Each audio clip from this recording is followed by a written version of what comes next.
I write in a forest. I go inside this forest to just listen.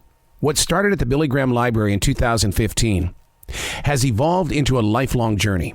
Something has always been moving through each and every one of us. We're calling it the calling. These aren't our words. These are the lyrics from Billy's Forest. Chapter number 308, March 26th, 2022. The sun seems brighter this first week of spring, and it somehow automatically feels different. While writing, the rays of light dance upon this page in the way that a child asks, "Hey, did you miss me?" The red buds are popping. The geese are searching for what will become their seasonal nest. The squirrels seem to be clearing out their winter homes. Vibrant are the bird songs. I've always called this my jazz. None of it truly goes together, and yet, yes, it does.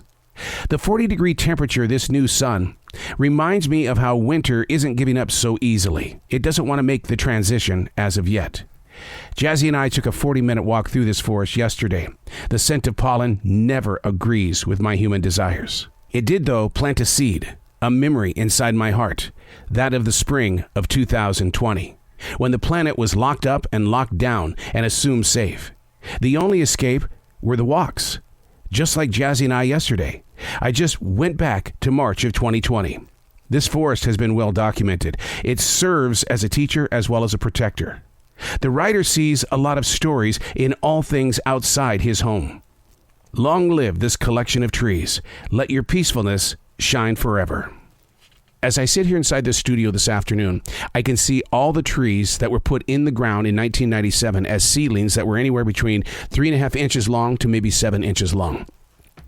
Walking into this forest on a daily basis gives me the opportunity to open myself up, to allow things that I can't see and nobody else can see to move through you. Now, some people might say, well, isn't there bad energy out there as well?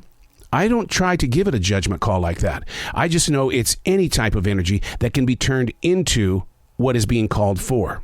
Some people might call it prayer. Other people might call it meditation. It's a moment between you and everything that is moving around the universe. I'm always reminded of the Russell Crowe movie, Beautiful Mind, that when he was walking, he always saw people walking beside him. In fact, I talked to somebody a few months ago about that very photograph, and they said, you know what?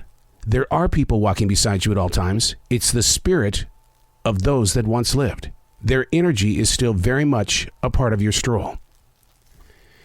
It opens your eyes. You begin to listen. You begin to feel.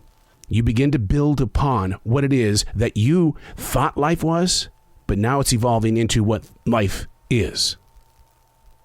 A forest. It can be a city street. It can be a park that has no trees. Your place where you get to breathe.